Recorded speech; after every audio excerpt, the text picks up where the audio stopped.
Les faucheurs volontaires ont détruit des parcelles de tournesol dans l'Hérault et l'Aveyron cet été pour dénoncer la culture d'OGM cachés. Pourtant, les OGM sont théoriquement interdits en France depuis 2008.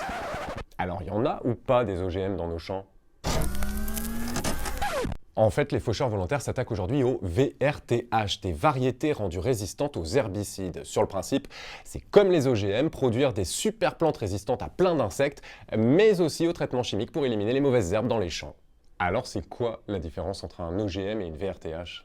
Pour un OGM, on introduit des gènes d'une autre plante pour en modifier l'ADN et en faire un super tournesol, c'est la transgénèse.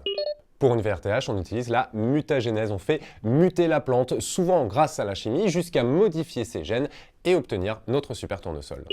Si le résultat est le même, c'est la même chose. C'est ce qu'a dit la Cour européenne de justice il y a un peu plus d'1 an et de manière très claire, les variétés obtenues par mutagénèse doivent être considérées comme des OGM. Donc, si les VRTH sont des OGM, leur culture doit être interdite en France. La France qui a salué une décision attendue après cet arrêt de la Cour européenne et depuis, rien.